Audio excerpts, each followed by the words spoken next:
Hey guys, today I'm gonna react to this video about Mark Zuckerberg's house. I actually haven't really been keeping up that much to date about him and his life. Like, I know a lot about like Elon Musk and Jeff Bezos and Warren Buffett, but it's been a while since I've really looked into, you know, what he's been up to besides Facebook. So, I guess we'll find out. Marcus Aurelius Zuckerberg, or just Mark Zuckerberg for the uninitiated. He isn't just one of the richest people on the face of the earth, he's also one of the most popular. He's a co-founder, chairman, and CEO of Facebook. Plus, he had a movie everyone can't stop referencing made about him. You know the movie. Also, finding himself on the news now and then has certainly boosted his popularity. Even though by now pretty much everyone and their mother knows him for his achievements in tech when it comes to personal information, like where he lives or the properties he owns, Mark likes to keep it low-key. An amazing feat. That's the thing though with him too, is I've noticed like he doesn't seem to be going out of his way to like show off. Like I've seen, yeah, I mean, these other billionaires, like you're like constantly hearing about what they're doing, but I feel like with him he's not really doing it that much. As he has managed to purchase 10 properties across 4 different states. He's purchased so many properties for different reasons, ranging from ensuring his privacy to protecting the beauty of nature. So strap on as we explore Mark Zuckerberg's millions of dollars worth of property. Palo Alto properties, $50 million. Probably the most modest of the properties on this list. Well, modest by billionaire standards at least. Mark Zuckerberg's main residence is his home in Palo Alto, located in one of the most prestigious areas the city has to offer, called Crescent Park. He doesn't just have one home there, though. Over time, he purchased 4 other properties in Palo Alto, all adjacent to each other, really planting his roots in the city. Or maybe he did that when he founded Facebook headquarters in Menlo Park, placing Mark's home just a hop, skip, and a 10-minute drive away from work. How convenient. Wow. Zuckerberg purchased his first property, aka his current home, back in 2011 for $7 million, which is relatively low compared to the entire... Yeah, because when they were saying 50 million, I was like, really? Like, that house... I felt like it was going to be like way cheaper. Like, I thought it was going to be like 10 million. So that makes sense that he said 7. It probably went up in value just because he bought it. Plantations he's purchased, but let's not get ahead of ourselves. So, what can a price tag like that get you in Palo Alto, California, a city with 26% higher than the national average in housing expenses? Well, the home has an expanse of 5,617 square feet. It comes with 5 bedrooms and 5 bathrooms, ample amounts of space for Mark, his wife Priscilla Chan, and his 2 daughters. There won't be any banging on the toilet door by 7 a.m., that's for sure. The inside of... Dude, I didn't even realize he had kids. I knew he had like a wife.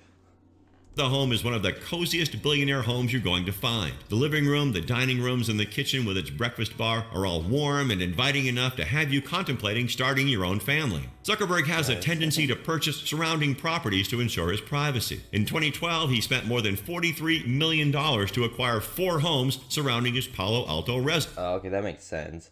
Because at first I was like thinking, how is one place like that 50 million? But that makes sense because he just bought out everything around him. And planned to tear them down, turning the entire area into a massive compound, a move that didn't sit well with city officials. His plan was ultimately rejected. Lake Tahoe Estates, $59 million. Back in 2019, when Zuckerberg was worth a measly $63 billion, he somehow managed to scrape together the funds necessary to purchase not 1, but 2 adjacent properties in Lake Tahoe, which is the largest alpine lake in North America, full of tourist attractions and, not coincidentally, the home of a few billionaires like Larry Ellison and David Duffield. The first of the 2 properties he purchased in Lake Tahoe is called the Carousel Estate, which he purchased for $25 million. It's a Tudor-style house, meaning it looks like the stunning architecture employed during the 15th and 16th centuries. But as you hopefully guessed, the house itself is nowhere near that old. The Carousel Estate was built in the 1920s and has played host to some of the most influential figures in the area. Located on the most desirable street around the lake, the outside of the estate alone is enough to sell you on the place. And what lakefront property is complete without a pier? The Carousel Estate comes with a state-of-the-art pier designed to hold 7 50-foot yachts. So next time you Airbnb a lakefront destination and it doesn't come with a 50-foot yacht, or at the very least gives you the option to park one, I think we both know exactly how many stars you're leaving.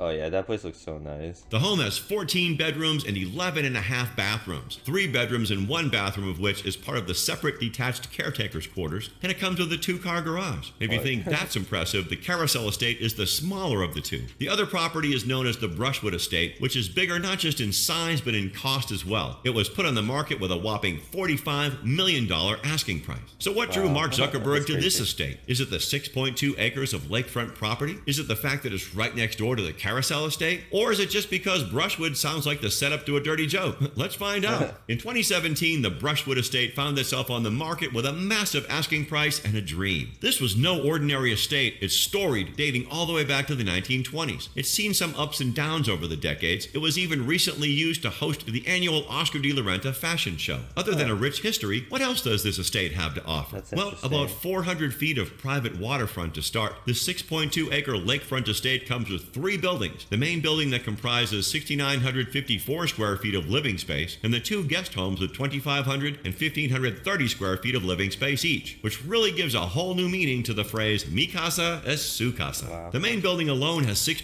I mean, I guess it makes sense that he has all these different places because it's like, I mean, if you're CEO of Facebook, like, you probably don't really need to be anywhere specific.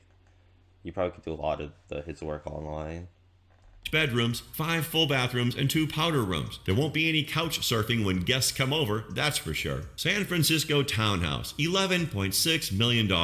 Back in 2013, Mark Zuckerberg decided to expand his burgeoning real estate portfolio and headed off to San Francisco to buy himself a townhouse. Located between the Noe Valley and the Mission District neighborhoods, which is not exactly the fanciest of neighborhoods, having been described as gritty and not exactly the kind of place you'd find a person of his status. The property clearly won Mark's heart as he gladly shelled out $10 million for it and was happy to put down a further $1.6 million for the renovation of the place. So, what's to love about this property? The house dates all the way back to 1928.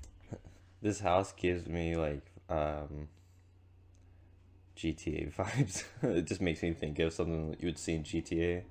Making it another one of his properties from almost 100 years ago. But strangely enough, not the oldest bit of real estate he owns. That one's coming next. The house is 5,500 square feet and is sat on a 9,800 square foot lot with 70s. It makes me wonder like how many security people he has. Like, does he have like security at every property? Like, I mean, the other properties, like, I feel like are more like safe areas, but I feel like this one, he would definitely need to have security around, make sure people don't like mess up his place. Square feet of sidewalk frontage, aka one hell of a townhouse. And if all that wasn't good enough, Zuckerberg was sure to elevate it to billionaire standard. The injection of $1.6 million in 17 months of renovation saw to that. Some of the changes to the property included the addition of a new media room, a first floor office, a mud room, a wine room, a wet bar, a remodel to the kitchen and bathroom that cost $65,000, and a greenhouse that cost $60,000. All that plus a remodel to the second and third floor that cost about $800,000. Oh, and I forgot to mention, he also added a basement garage, and it comes with a turntable bed that spins around to let cars get in and out. Because why build a bigger garage when you can simply flex on anyone parking their cars? Hawaii properties, $160 million. Back in 2014, when Zuckerberg...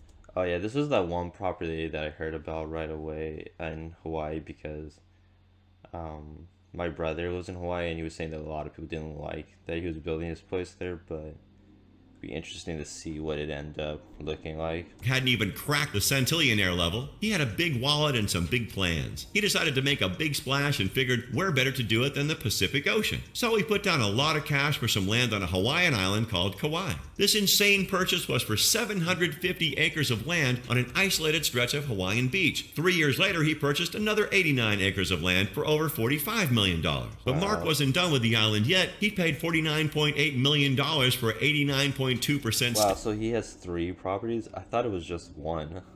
Stake in Fila Beach, which has 393 acres of isolated oceanfront. Zuckerberg then purchased the Kahuaina Plantation, a sugar plantation adjacent to the beach, which reportedly cost $66 million. Wow, so a pretty reasonable price. there. After all, the plantation is 375 acres. It includes 2,500 feet of white sand beach, and it comes with a whole host of crops, including turmeric, papaya, and ginger, as well as animals like goats and turtles. Yeah, I'm starting to see why people fought wars over these plantations. But even that wasn't a big enough splash for Zuckerberg. In 2017, he spent a further $45 million on more land in Hawaii, 2 parcels of land to be exact, bringing his total to a whopping $160 million. Wow, so you had 6 big purchases. Wow, I thought you just had one.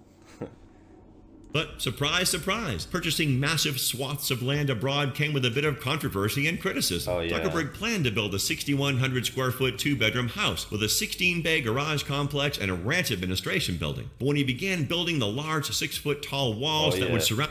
Oh yeah, so this is the thing that my brother was really upset with.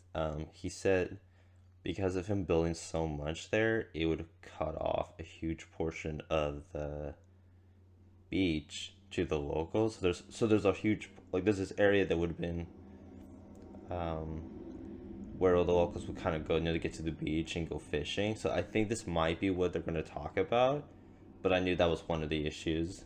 On his property, the locals weren't very into the idea of the beautiful scenery being obstructed. Believe it or not, after putting down about $250 million purchasing properties all around the United States, Mark Zuckerberg isn't just financially stable, he's wealthier than ever. Shocking, I know. So, what do you think about Zuckerberg's estate? Do you prefer the... I mean, that was like the one that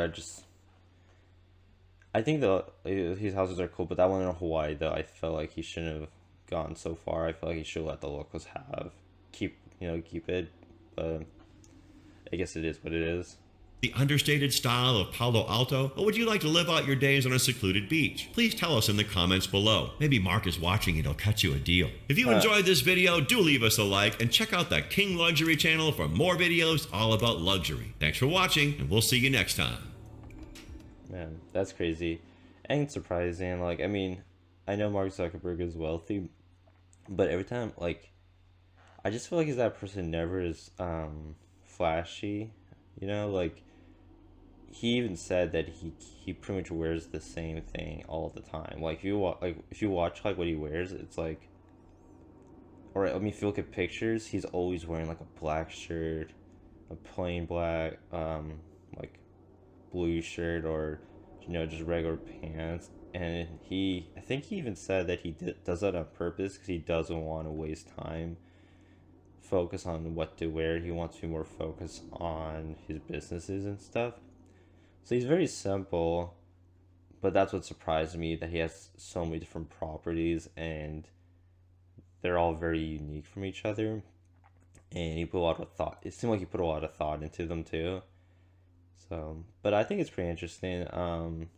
It's just the Hawaiian one was the one that I was like, okay, I felt like he kind of overdid it. I don't think he needed to buy so much land, but especially if wow, the locals will still have access to certain parts, because I feel like by him buying up that plantation, he just kind of cut off more area to them. But overall, I enjoyed the video. It's pretty interesting, and yeah, for me, I haven't really kept up to date with Mark Zuckerberg, so it's interesting to see what he's been up to. And if you enjoyed this video, leave me a like, subscribe, and thank you very much.